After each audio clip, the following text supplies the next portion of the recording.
ইয়ামিন ছিল এক গরিব কৃষকের ছেলে। ছোট্ট একটি গ্রামে কাঁচা ঘরে বসবাস। বাবা মা ছিলেন পরেজগার এবং নামাজি। ইয়ামিন ছিল খুবই বুদ্ধিমান ও বিশ্বস্ত ছেলে। সে সবসময় বলতো, আল্লাহই আমার অভিভাবক, তিনি যেটা ভালো ভাবেন সেটাই ঘটান। এক বছর বর্ষার পরে গ্রামের ফসল সব নষ্ট হয়ে গেল। ইয়ামিনের বাবা ছিলেন চাষি, সবকিছু হারিয়ে ফেললেন। খাবার নাই, পয়সা নাই। এমন অবস্থায় বাবা সিদ্ধান্ত নিলেন, তোর পড়ালেখা বন্ধ করে শহরে কাজ খুঁজতে যেতে হবে। কিন্তু ইয়ামিনের চোখে অশ্রু নিয়ে বলল, আমি পড়ালেখা চালিয়ে যেতে চাই। আমি জানি আল্লাহ আমাদের রাস্তা খুলে দিবেন। বাবা কাঁদলেন কিন্তু কিছু বললেন না। সেদিন রাতে ইয়ামিন তাহাজ্জুদ নামাজ পড়ল।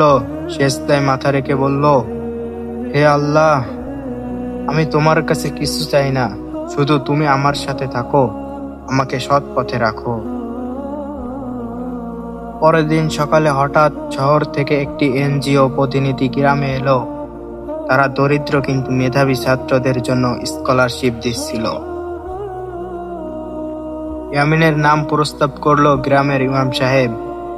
পরীক্ষার পরে দেখা গেল ইয়ামিন তালিকার সবার উপরে। এনজিও তাকে একটি ভালো স্কুলে ভর্তি করে দিলেন। শহরে থাকা, খাওয়া ও পড়ালেখা সব খরচ বহন করলো। ইয়ামিন বিশ্বাস করলো, আল্লাহ যার রক্ষক, তার পথ কখনো বন্ধ হয় না। পরীক্ষা আসে ইমানের। শহরে এসে ইয়ামিন একটি চাকরি পেল। অফিসের বস বলল, তুমি অনেক সৎ, কিন্তু যদি একটি হিসাব গুছিয়ে বলো, মানে মিথ্যা, তাহলে আমরা অনেক লাভ করব।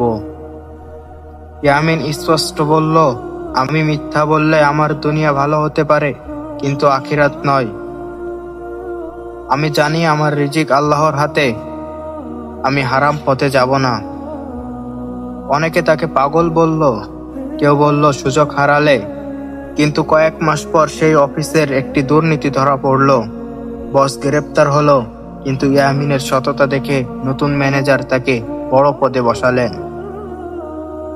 আনন্দ পরিণতি। বছর 10 পর ইয়ামিন এখন একজন সম্মানিত মানুষ, নিজে একটি স্কুল চালান, গরিব ছাত্রদের জন্য ফ্রি শিক্ষা দেন। তার জীবনভর শিক্ষা একটাই, তাওয়াক্কুল অর্থ অলসতা না, বরং চেষ্টা করার পর আল্লাহর উপর ভরসা রাখা। জীবনে অনেক চ্যালেঞ্জ আসবে, হারাম পথে সুযোগ আসবে, কিন্তু তুমি যদি তাকওয়া নিয়ে চলো, আল্লাহ এমন দরজা খুলে দিবেন যা তুমি কল্পনাও করনি। এই গল্প থেকে আমরা শিখতে পারি, আল্লাহর উপর ভরসা, তাওয়াক্কুল আমাদের সব চিন্তা দূর করে এবং সততা ও তাকওয়া জীবনের সবচেয়ে বড় একটি পুঁজি। যারা ধৈর্য ধরে, চেষ্টা করে, আল্লাহ তাদের হাত ধরেন। হারাম রাস্তায় সফল যেন যতই সহজ দেখায়, সেটি ক্ষণস্থায়ী, বরং হালাল পথেই ধৈর্য ধরাই সত্যিকারের সফলতা।